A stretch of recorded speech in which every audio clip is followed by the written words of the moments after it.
Hi, folks. I'm Father Joe Grimaldi. You can call me Joe, and I'd like to welcome you to my podcast. But now, here's our host and friend, Ken Calvert. Hi, everybody. I'm willing, and he's able, and together, we're willing and able. It's the Father Joe Grimaldi Podcast. Well, this one is just for the friends of the Father Joe Grimaldi Podcast. Going on right now at Hoot McInerney Star Lincoln, you can enjoy the opportunity to build your Lincoln. That's right. Visit our showroom in Southfield, Michigan, or simply log on to starlincoln.com. You can build your Lincoln Corsair. How about a Nautilus, the Aviator, or the beautiful Navigator? Experience the power of Sanctuary in your custom-ordered Lincoln vehicle. You pick the color, the interior, the wheels, and you can choose between gas or your plug-in hybrid. The benefits that come from owning a Lincoln-certified pre-owned vehicle will exceed your expectations. Hoot McInerney Star Lincoln, located on 12 Mile Road, just east of Telegraph, in beautiful Southfield. Or you can always visit us at starlincoln.com. Star Lincoln, home of the Father Joe Star Treatment. How you doing, Willing? I'm doing fine, Abel. Thank you so much for saying that. How are you doing? Oh, always able. You know the drill with me. Whatever you need me to do, I will do. And you do. You say it, I'll do it, okay? I hope this isn't too, what does the word serendipity mean? What does that mean? Something that happens unexpectedly. Yeah, okay. And it's to the benefit of the people. Is there a way of saying serendipitous moment? Yeah, you could. Sure. I could? Yeah. Okay. Now, yeah, you taught English as well at some point in your life, right? Okay. Many, many years ago. Many. I'm going to call you instead of using Grammar Check. All right, so I had a serendipitous moment today. Oh, wow. Okay, and it had to do with the Catholic Church and parishes and the fact that you and I were about to do a podcast. You had an interesting situation occur within Sacred Heart, your church today. Right. And if you are just catching up or if you're just jumping ahead, Father Joe Grimaldi is now the pastor of a church here in Michigan, Auburn Hills, and very close to Pontiac. And it's a little different. It's smaller, but he's once again a pastor, Sacred Heart. And so I was thinking about parishes today. I was thinking about all of the ones that I've been in and connected with. Sure. I went to grade school at St. Suzanne, and then my parents moved, and I went to St. Bede. And then I went to Brother Rice High School, so I would attend Mass occasionally at St. Regis, directly across the street. Correct. I started thinking, and they do, every parish has its own unique personality, correct? I think so. Yeah. Okay. So I'm going to ask you to describe for me your parish right now, its personality. If it was a person, what sort of a person would be the dynamic, the features of that person representing your parish? The first thing that comes to my mind is down to earth. Oh. They seem to be realistic. They seem to be right at the moment, if you want, and they speak like it is, basically. They're not putting on any airs that I can tell. So they seem to be beautiful people, salt of the earth in so many ways. These are people who are sincere about their faith. They're sincere about their everyday interaction with people and certainly with their God. So I think that they're just a great group of people. And I was just talking with them this morning because, in a way, every parish has two elements, I think, among other things. But you have the community that you see on the weekend. That's a much larger community. But every day during the week, whenever you have Mass, it's a much smaller community. And I'm going to get anywhere between 50 and 100 people. But they're a small community. They get to know each other. They become more like family. And if somebody's missing, I wonder what's happening there, because they're usually here. They care for one another. they notice if somebody is not there, which is kind of interesting because it's that kind of a group. And today we had two interesting situations. A gentleman who was celebrating 90 years of life, very vibrant individual. Good for that and person. I said, we got to pray for Jim. And then there was a woman who's going to undergo surgery tomorrow on the knee. So we prayed for her. But it's like family in a way because everybody knows each other. And you can call them by name. You know, there's Jim, who's 90 now and very, very, very active. And there's Dot, who's also active in our church. And she's going to have surgery tomorrow. So these are two people we want to keep in prayer today. And they certainly reacted. With Jim, they immediately started applauding. I was going to say, So it was very, very nice. Was he embarrassed by it? No. Oh. Oh, no. He's a interesting guy, very interesting guy, Right. very knowledgeable, stalwart. Okay. Someone who also says it like it is. But he's so active. He's amazing to me. He even runs a men's group on spirituality and that type of thing. So he was appreciative. He waved, in gratitude. Yeah. But he's very happy. Oh, that's about not. that. And now, I assume that the woman that's having knee surgery, she came up to you beforehand and said, "Father, would you mind praying for me? I'm having knee surgery tomorrow." You wouldn't. This is something that's been on the agenda, if you Yeah, want. okay. So I knew it was coming up, but Yeah. tomorrow's the actual day. Yeah. So I thought it would be good for the people to pray for her, with Oh, this- absolutely. Yeah, I mean, take a little extra sauce on that rib, okay? You know Yeah. you know what I mean? Feel free to lather it up with a lot of prayers, everybody. So, would you say that, would your church be the middle child in the family? Is that the personality? Everybody has his own idea or her own idea of the middle child. Uh-huh. How do you see the middle child? Well, I was the baby, but I didn't feel like the baby. I have two older sisters, and my middle sister has a great personality, a complete combination of the two of us.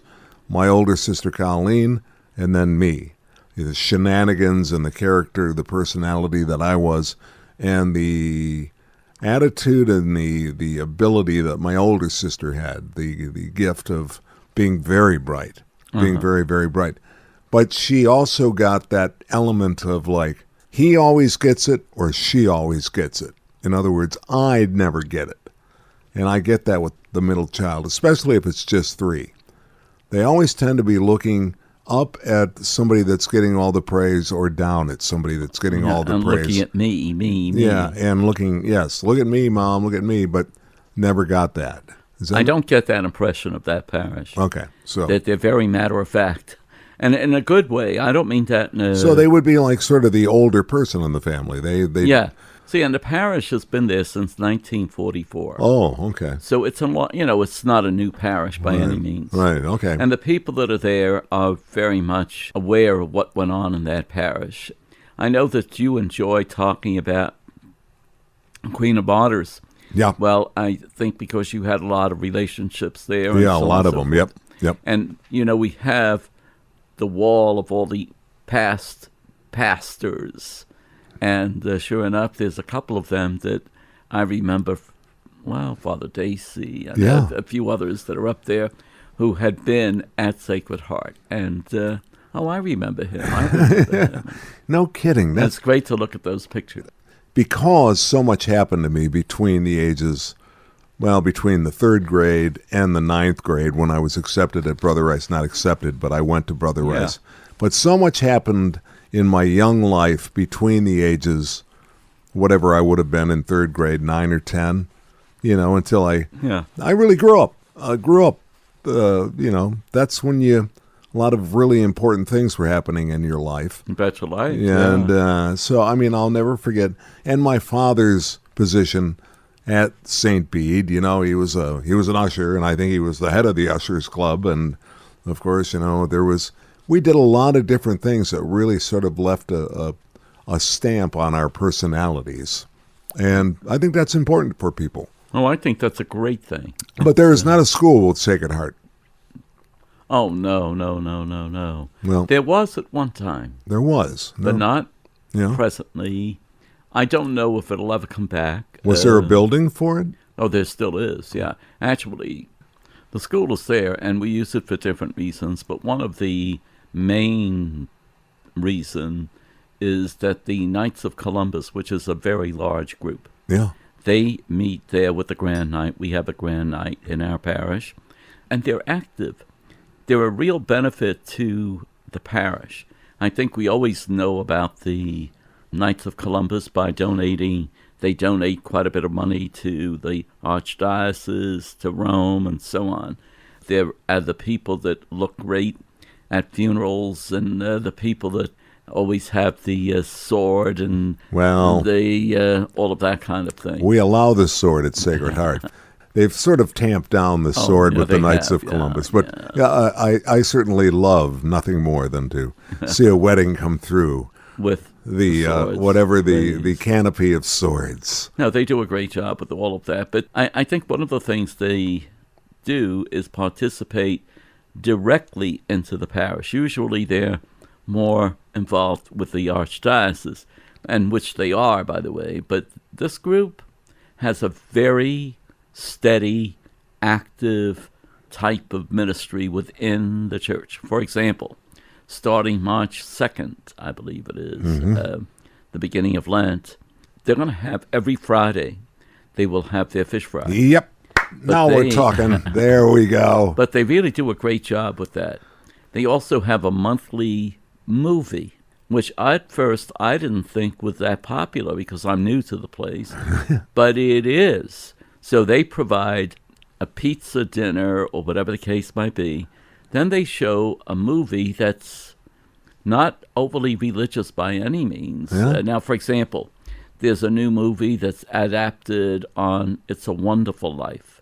So it's called A Modern Day Wonderful Life. And it deals with the joys that a person would have dismissed if he didn't live as long. Well, similar to the old story. Right, yeah. But it has to do with spiritual goods and the type of spiritual person this guy is. But I have never seen the movie. I'm looking forward to it. It's going to be on Monday the 7th of February. But the reason I say that is they do it on a monthly basis, and they attract a nice enough crowd. It's not gigantic, but I would say 60 to 80 people. And we have a nice hall for that. And so they show the movie, and while they're showing the movie, they're munching on pizza or whatever they have. They have all of this stuff. And people enjoy it, and kind of brings the group a little bit closer, to one another. Yeah. So it's a good thing. Yeah. But they do other things besides that. Now, so they must charge you to get into the movie and have no. How do they do a fundraiser out of that? Because they do fundraisers at other. At other things. So they take from their funds from the fundraiser to put on the movie and have the pizza delivered. Yeah, because they want to. And also, for example, they did a beautiful creche. I think we spoke about this before. They did a beautiful creche right on Adams, which is the main street, and then they had to take it down. But they even have the big numbers to be able to do that kind of stuff. The Knights of Columbus at Sacred Heart are alive and well. Let me put it this way. That's not true of every parish. Absolutely not, no. I think it's great to see that. No, they were at St. Bede. I don't remember, now you could answer this for me, but I don't remember what the situation is at Queen of Martyrs. I don't know. I don't know either, and I know that, for example, there's another parish in Bloomfield. They don't even have the Knights. I suppose there are parishes that are like, we don't do that. Exactly. I'm sure there are people that sort of look down their noses at that. That's what I was trying to get to at the very beginning with the root of our discussion, my serendipitous moment that I had, talking about parishes having personalities. See, you just nailed it. Came up with the topic, and you nailed it because that's exactly what I was looking for. Oh, I didn't know. Now, you've been in a number of parishes that have all... Right. How would you compare the personality of this parish to the personality of the other parishes that you were the pastor at? And, of course, you're a priest, and you know what I'm trying to do now. Let me say this. Each parish has its own personality. Yeah. Its unique personality. And if you were to decipher those personalities, They have good and they have bad in them. So, nobody is perfect and everybody is trying to do the right thing.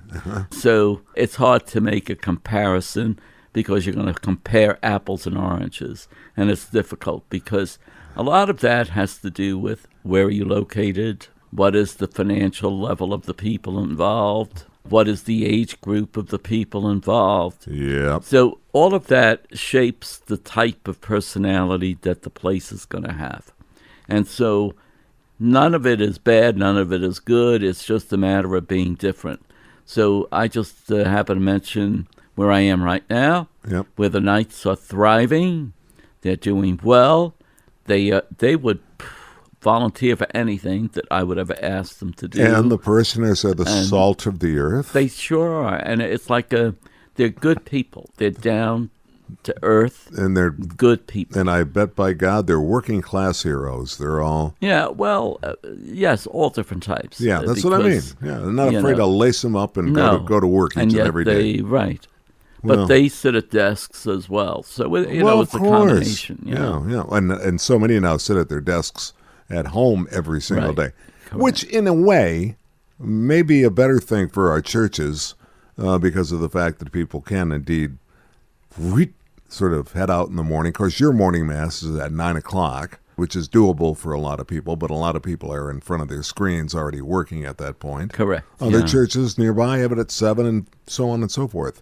But it's interesting that you said that about the small mass, the early daily masses. Yeah, combination of the two. Because I remember I went to a church that I don't normally go to, and it was for a very good friend of mine who had lost his life, and I was invited to participate in the mass that was being said for that person.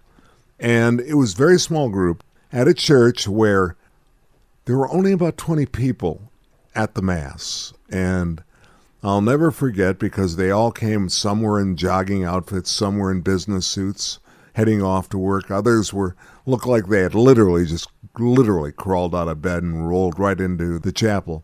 Anyway, at the end of that service, my buddy got a couple of phone calls saying, what was Ken Calvert doing why was he at our mass today? I mean, they noticed that there was an outsider. There was an outsider in there. There was an outsider in the group. I found that interesting.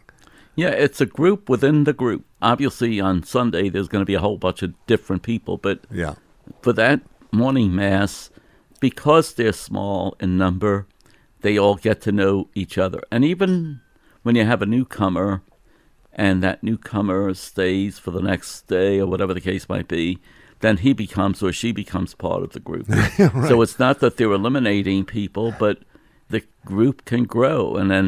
But certain days somebody's going to be absent because they may have a cold and they don't want to give it to somebody else. I hope everything is okay. I wonder what he's doing now, what she's doing now. Well, I got to tell you something. On a very quick note, I did notice that Catholic education was up by 7% last year. Year to date, Catholic education is now up 11%. Can I add something to that? Please do. It's private education because it's the private schools that are pushing for in-person learning. Yeah. But, it's nice to hear that. But by the same token, you and I know that depends on the county where schools are allowed to do that, because in many places there's going to be mandates because of the rise in numbers. Yep. And now, we get bits and pieces of good news. They see a dwindling of numbers of people who are dying, people who are in hospitals, and so on.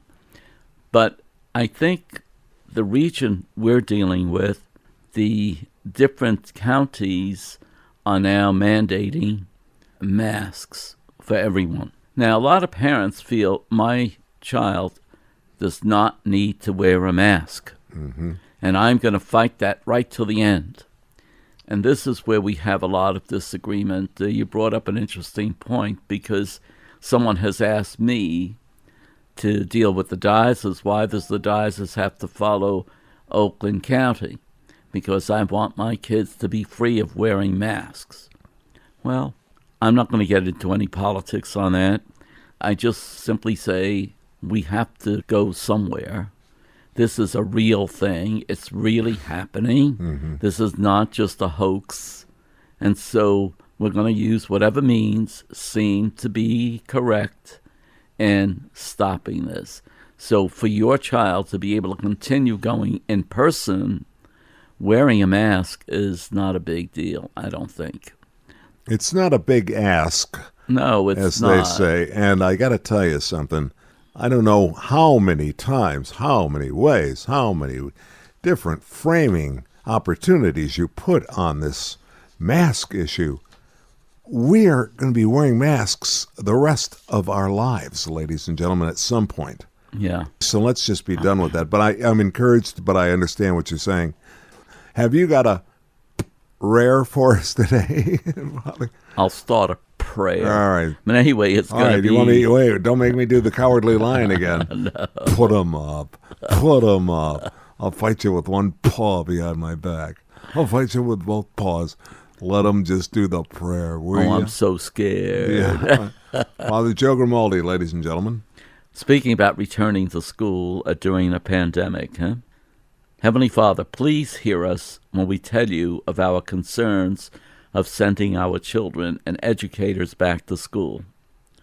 Know that we are striving to make all of the right decisions and need your love and power to help us overcome any difficulties. Please watch over everyone as times and routines are about to change once again. We know that we can do anything through you, so please help us ensure health and semi-normalcy in the coming months. We give our hearts to you now and forever. Amen. God bless you. This is Father Joe Grimaldi, and I look forward to seeing you next time on the Father Joe Podcast. We'd like to remind you to share the Father Joe Podcast with your friends. You can reach Father Joe at frjoepodcast@gmail.com, and you can find us on Facebook or say, Alexa, play the Father Joe Podcast. We look forward to seeing you next time.